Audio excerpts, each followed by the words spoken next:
ગુજરાતનું વિસાવદર છેલ્લા ઘણા સમયથી ચર્ચાનું કેન્દ્ર બન્યું છે, કારણ કે જ્યારથી ધારાસભ્ય ગોપાલ ઇટાલિયા બન્યા છે ત્યારથી તે અમુક વિકાસ કામોને લઈને સતત ચર્ચામાં રહેતા હોય છે, અધિકારીઓ અને પદાધિકારીઓને ખખડાવતા હોય છે. પરંતુ આ વખતે જે વિસાવદરથી જે દ્રશ્યો સામે આવ્યા છે તે અધિકારી અને પદાધિકારીને લજવતા અને કહેવાય લોકશાહીને મંદિરને લજવતા દ્રશ્યો સામે આવ્યા છે, કારણ કે અધિકારી અને પદાધિકારી વચ્ચે એટલી મોટી બબાલ થઈ ગઈ કે છરીની વાત પણ સામે આવી છે. નમસ્કાર, ગુજરાત BS9 TV ન્યૂઝ સાથે હું છું ભગવતી વિશાવડિયા. જૂનાગઢના વિસાવદરમાં લોકશાહીના મંદિરમાં જ મર્યાદાના લીરે લીરા ઉડ્યા છે. વિસાવદર નગરપાલિકામાં વિકાસના કામો માટે અધિકારી અને પદાધિકારીઓ વચ્ચે એવી તો બબાલ થઈ ગઈ કે વાત હાથાપાઈ અને છરી બતાવવા સુધી પહોંચી ગઈ.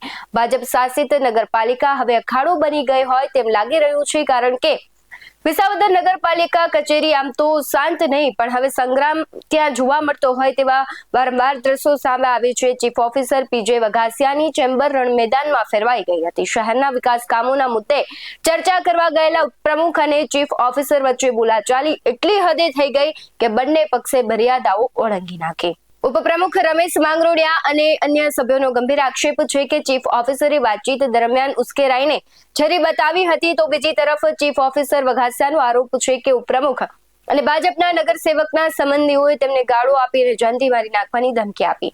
સમગ્ર ઘટનાનો વિડીયો સોશિયલ મીડિયા પર વાયરલ થઈ રહ્યો છે. એ વિડીયો પર નજર કરીએ. નોનસેન્સ શું સમજો છો તમારી જાતને? હળાવ ડાબોડીને તમે નથી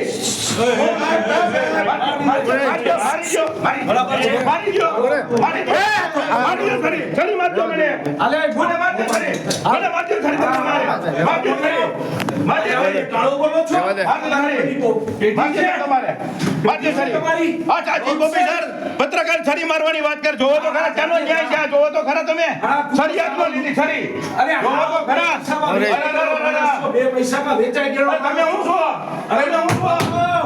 એક પણ પૈસો કરીને એમના ભાઈ તમે છરી લાવો ને. લેખી આપો. મારી ચેમ્બરમાં આવતા નહીં. લેખી આપો.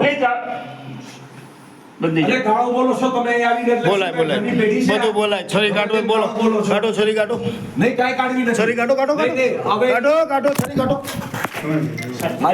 રાજકીય ગરમાવો ભાજપ શાસિત આ નગરપાલિકામાં ઘરના જ ડખા હવે સપાટી પર આવ્યા છે. એક તરફ વિકાસના દાવાઓ થઈ રહ્યા છે તો બીજી તરફ જવાબદાર હોદ્દેદારો વચ્ચે બઘડાટી બોલે છે. આ ઘટનાને પગલે સમગ્ર વિસાવદરના રાજકારણમાં ભારે ગરમાવો વ્યાપ્યું છે. હાલ તો આ મામલો પોલીસ સ્ટેશન પહોંચ્યો છે. PJ વઘાસિયા વર્સેસ રમેશ માંગરોડિયા બંને પક્ષે સામસામે પોલીસ ફરિયાદ માટે અરજી આપી છે.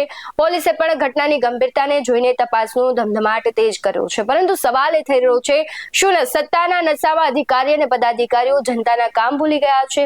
શું નગરપાલિકા કચેરીમાં હવે હથિયારોથી જ વાત થશે? તમારું શું માનવું છે કમેન્ટ બોક્સમાં જરૂરથી જણાવજો. બાકી આવા જ વધુ અહેવાલો સાથે ફરી મળતા રહીશું. તમે અમારી YouTube ચેનલને સબસ્ક્રાઇબ કરવાનું, અમને Facebook અને Instagram પર ફોલો કરવાનું ભૂલશો નહીં. બાકી અવનવી અપડેટ્સ મેળવવા માટે આપ જોતા રહો BS9 TV ન્યૂઝ. નમસ્કાર.